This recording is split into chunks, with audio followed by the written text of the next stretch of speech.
The future of Cobra Kai appears to be in peril. Theaters are getting ready to open up. Wonder Woman continues to be a train wreck. And is Wonder Woman bi-curious? Welcome to the newest episode of SDW. Super Dario World! It's a me, Dario! Woohoo!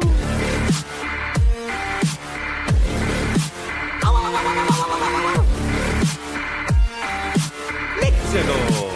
All right, welcome back to your regularly scheduled programming. Things are back to normal today, so any comments, questions, or suggestions, you can find me at Dario the Show on Instagram or at Super Dario World. Also, any updates on my other podcasts, you can find them on my Facebook page, Super Dario World. I update everything there.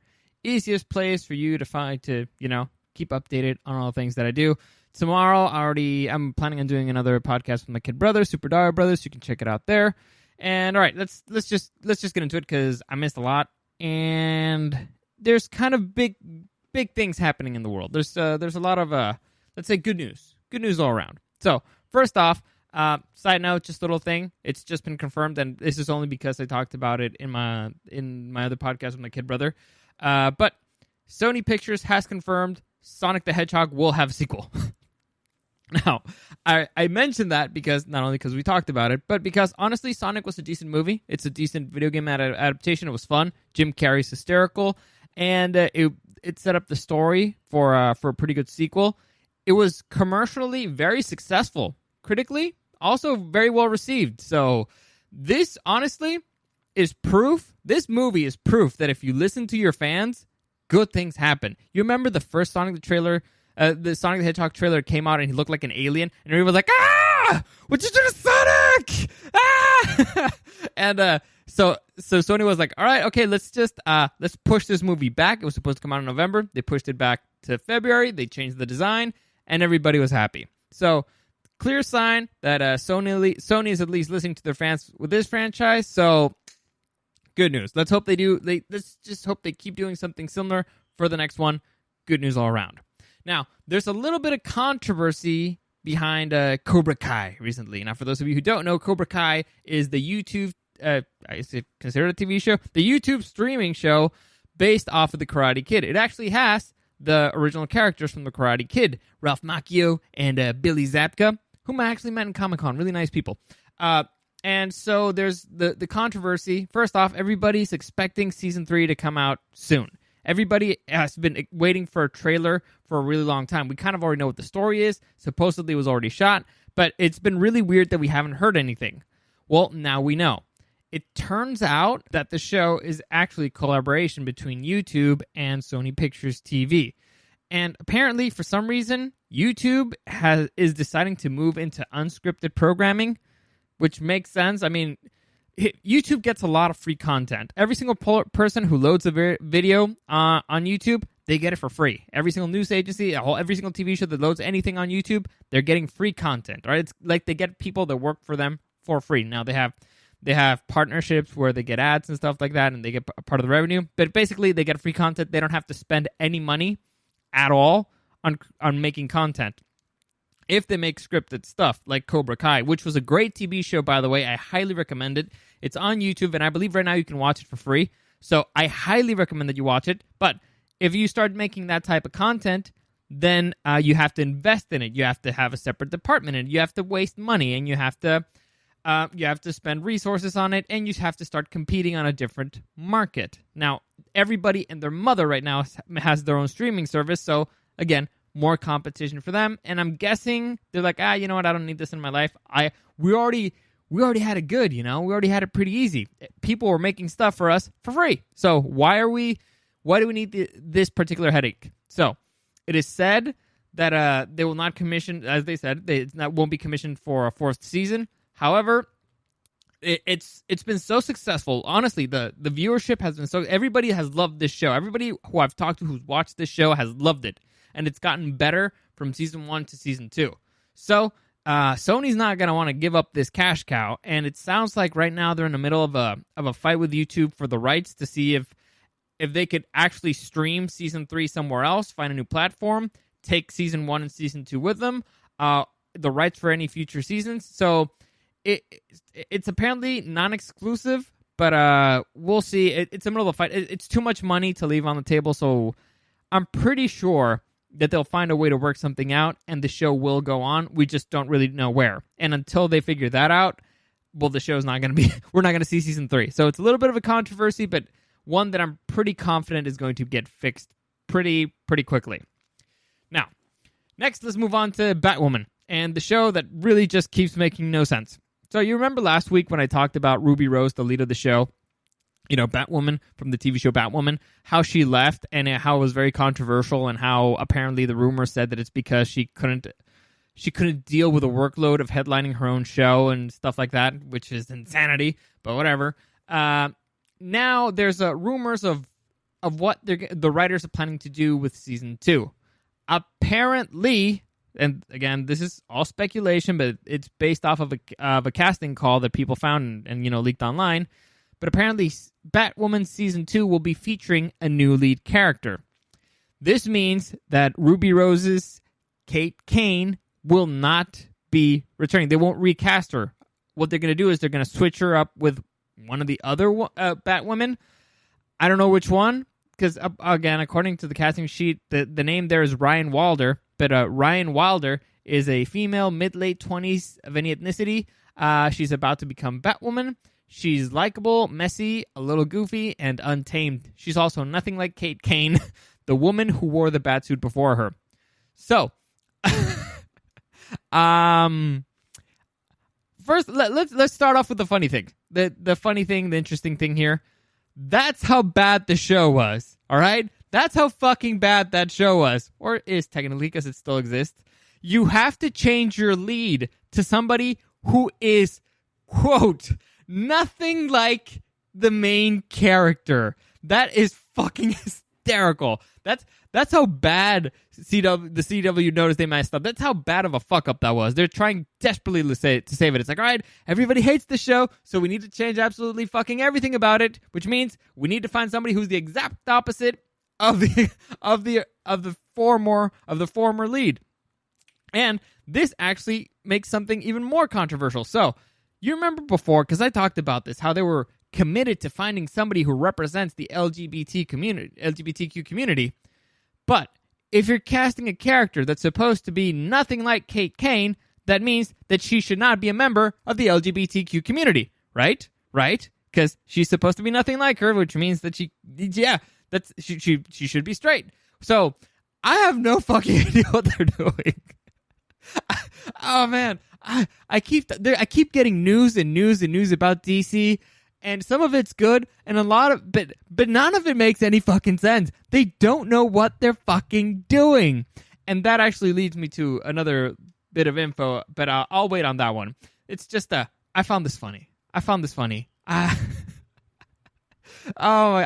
can't wait to see how they walk themselves back from this one. It's going to be very, very interesting because no matter what they do, they're going to be called out for something. Anyway, good news. Good news for the future. It looks like a major theater, well, I was going to say television theater, but that's not the correct word. A major film theater chain is getting ready to reopen its doors. And the chain is Cinemark. I believe there's a few here in the States. I don't know how many, but I know it's a big one down in Mexico. Point is, apparently, according to the CEO, they're planning to reopen their doors on June 19th. How it's going to look once they open, they haven't really said. But they do have. I can read a few quotes here, but basically what they're saying is they're going to disinfect its seats. They're going to disinfect high-touch areas. They're going to have ample amount of seats. They're going to have a lot of hand sanitizer everywhere. They're going to screen employees, people come in, stuff like that. Pretty much the same thing that everybody's doing. And honestly, it makes sense that you can have a lot of room in movie theater if you just do it half capacity, a quarter. There's no reason for them to be closed up anymore. Even if you're just doing them to 50% capacity, which it looks like it's what they're going to have to do for a little bit, and they would still be profitable. But here's the thing. Cinemark is extremely, extremely confident of their opening date because they're very confident about Christopher Nolan's Tenet, which comes out on July 17th, and so far it looks like it's going to be on track. Now that movie, if you check out the trailer, you won't understand what it's about, but it looks fucking amazing. Honestly, this might be one of the highest grossing films of all time because it's a perfect storm of people wanting to get the fuck out of their houses and also something that looks like a major movie. Like I don't know if you guys remember, but Christopher Nolan's Batman trilogy was comparable to the Avengers, right? I think that The Dark Knight Rises and the numbers for The Dark Knight Rises and the numbers for the first Avengers movie were on par. Christopher Nolan is a very popular director. He's got quite a few very successful films under his belt, and right now there is nothing. Nothing. People are desperate for something to go watch. So honestly, the only thing here that could harm it is that the whole half capacity thing. But even still, I think that it's going to do beyond well. This movie is going to be beyond. Even if it's okay, you know what? If it's okay, good. Even if it's not great, I think the movie is going to do extremely well. I'm very excited for the cast. I'm very excited for the story, which I don't understand at all. One of the reasons why I'm going to watch the movie so that I can understand what the fuck it's about. It looks extremely good. Honestly, like I said, it might be one of the highest grossing films of all time. Do not be surprised. Honestly, it'll probably easily be the highest grossing film of the year. Maybe it'll reach top 10 of all time just because it's coming out at the perfect time when everybody's desperate to get out of their houses. Everybody's sick of watching TV at home. Everybody wants to go out to the movie theater and feel normal again. So, look, that's my guess. We'll see what goes on. Now, let's go into the fun little bit of news. So, I don't know why, for some really bizarre reason, there's been a lot of speculation for Wonder Woman 1984, and there being kind of like a lesbian romance between Diana and Cheetah. I don't know why. I have no idea where that came from, by the way. For those of you who don't know, Cheetah is supposedly going to... I don't know if in this movie, but in the comic books, she's Wonder Woman's greatest enemy. Before, they kind of used to be friends. And in the comics, like I said, she's like her number... She's her Joker, basically. And so, for some reason, there's been speculation that they're going to be kind of lovers here. I like I said, I have no idea where this came from or why, because it makes really no fucking sense. And fortunately, the director of the movie, Patty Jenkins, came out and explained this. She nipped this right in the bud. I mean, you know what? I need to clarify something. First off, I'm okay with making Wonder Woman kind of bi. I'm cool with that. It's fine. I'll watch it. I'll watch it for the art. But it's not something that's kind of in the character's wheelhouse, and I don't understand. I remember my sister said this to me once. Why is it that every single strong female character they have to turn into a lesbian? Why? Why is it? Like every single one, well, not every single one, like all the modern ones. Why is it that if it's a tough chick, tough chick, Jesus Christ, learn how to talk. If it's a tough chick, son of a bitch.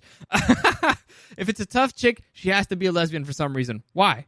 Why can't there be, like straight tough chicks? They exist. Like the perfect example, Ronda Rousey, extremely tough chick. She could kick my ass. Not a lesbian. I don't get it. I have no idea why they associate like toughness with something else. I don't get it. I actually know a lot of lesbians. I know a lot of lipstick lesbians. They're really feminine. I also know a lot of really tough straight chicks. People come in all shapes and sizes, shapes and colors, or whatever. So why they were trying to force this really hard, I don't understand. But the director, she nipped it in the bud, and here's her explanation. It might have happened in a different storyline, but because the storyline was so clearly about Steve coming back, the whole story was about Steve. It's all about a love story with Steve. There wasn't room for two for Diana. So basically, the thing that makes perfect sense if you watch the trailer of the movie, since Chris Pine's character is coming back from the dead for some bizarre fucking reason, I don't get it. Okay, I'll just put it out there. I don't think this movie's gonna be good at all, and I'll explain it why in another little bit. I don't know why I can't talk today. In another little piece of news, I'll help explain why I don't think this movie's gonna be pretty good. Is gonna be good at all. But she nipped it in the bud, and it makes perfect sense why. Like, imagine if your ex-boyfriend came back from the dead, or your ex-girlfriend came back from the dead. You'd be kind of busy dealing with all that situation, wouldn't you? And just throwing in throwing in a complication would be fun. The whole love triangle thing, like, and that's maybe what makes Cheetah go evil. Ooh, I actually like this. Honestly, that might have made a better movie. I might have been more interested in it, but they don't pay me to write this stuff. Anyway, here's why I don't think this is going to be a good movie. Director Patty Jenkins, who directed Wonder Woman 1984, she directed the first Wonder Woman, also made an interview recently where she talked about why she turned down making a Justice League movie. Now, it's a long quote, and I'm going to read you the whole thing, all right? Actually, there's two quotes, so I'll stop in the middle. Here's the first one. I love comics, but I've come to superheroes through films. There is in me this desire to emulate, compared to the movies I saw as a child, a certain spirit that reigned in those times. Is that relevant when I shoot? I don't know. The point is, unlike other directors, I don't really care about shared universes, continuity, and that kind of detail.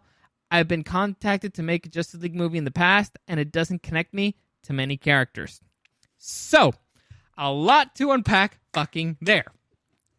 First off, this might be the issue with the whole DC fucking universe, the whole DC cinematic universe.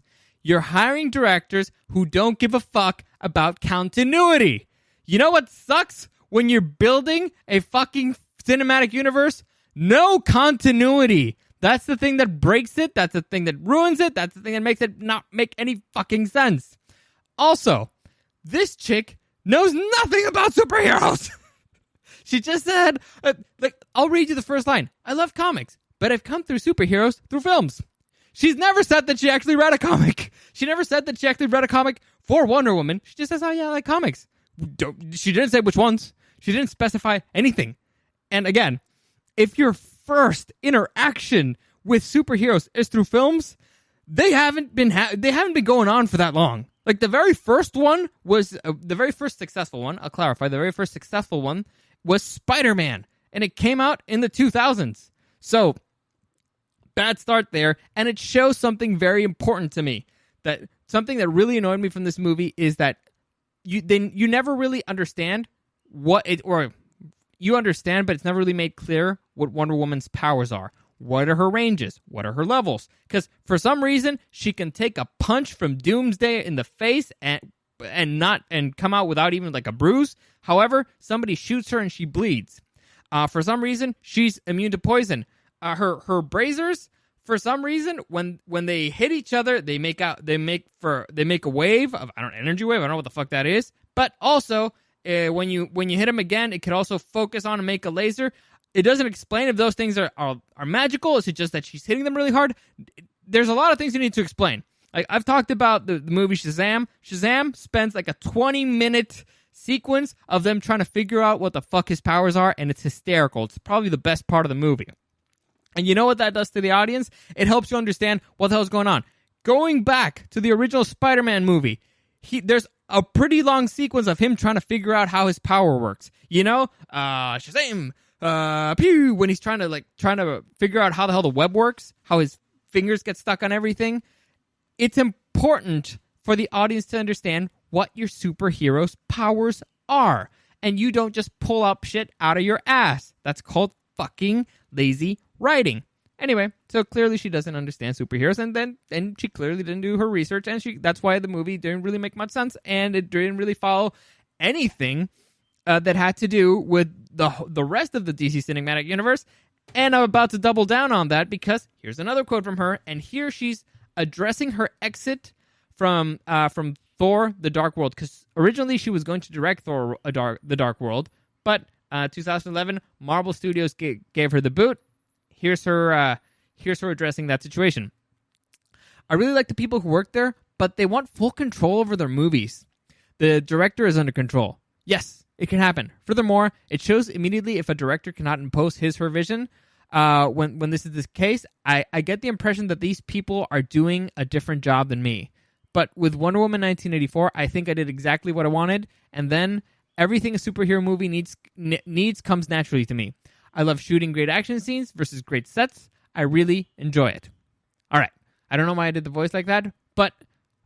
And also, reading this statement, either somebody typed it in wrong or she's just an idiot. Let me read the first part again. I really like the people who work there, but they want full control over their movies. The director is under control. Yes, it can happen. Furthermore, it shows immediately if a director cannot impose his her vision. When this is the case, I get the impression that these people are doing a different job than me. All right. I'm going to assume that somebody typed that in wrong, but okay. A lot there. First off, Disney has full control over their intellectual properties. Yes. They're paying you to make a movie based on their characters. Yes. Okay? You are being paid to you're being paid to do something with their intellectual property, and in your contract it says you're going to do it the way we want you to do it because we have a brand, we have a standard, we have a fucking universe that we're creating, and you have to follow these rules because we're building something. Now, if she's saying that she left because she didn't like that, and she likes the fact that DC is letting her do whatever the fuck she wants with Wonder Woman 1984, this is why the DC universe is a fucking shambles. This is why nothing makes any sense. The directors are doing whatever the fuck they want. This is the worst way to build anything, because nothing is going to make any fucking sense, because nothing is going to fit anywhere. You think the directors are getting together and planning like, oh, we should do it this way? No. You need to have somebody above them telling them, yes, no, do this, that. You need to have you need to have a plan.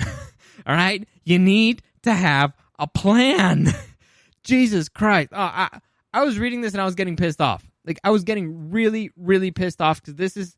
Now, it's starting to make a lot of sense why these movies are not making any sense together, why the universe is in fucking shambles, and why Wonder Woman was actually bad. I didn't like it. I know I've gotten a lot of slack from people from it, but I don't care. Like, objectively, it was a bad film. And I love Wonder Woman. And I love Gal Gadot. And I really like watching her on a big screen. And I would really like watching her as a lesbian. But it doesn't make any sense. It doesn't make any sense. And it's annoying. It's annoying. And also, by the way, this whole comment of, and then everything a superhero movie needs comes natural to me. No, it doesn't. All right? It doesn't. You know what a superhero movie needs? Explaining their fucking powers! That's what it needs! It did not come naturally to you. You know why? Because you didn't do it! You didn't do it! You failed at one of the most basic parts of your job. Explaining the most basic thing of your superhero, which is what is their fucking powers. You know what? I wouldn't be surprised if you don't even know. To be honest, wouldn't even be surprised. But anyway, that's it for today. We went through a lot. It was fun. Good for things to be going back to normal. Honestly, I can't wait to go back to movie theater. Can't wait to be going back to movie theater. It's a different experience. I enjoy it. I can't wait to have some popcorn. I'm excited. Honestly, 2 weeks is not that far off. If in 2 weeks we can go back to movies, all we need is good movies to come out, but things are looking good. As always, any comments, questions, or suggestions, you can find me at Dario the Show on Instagram or at Super Dario World. Thank you for listening, and I'll see you again next time.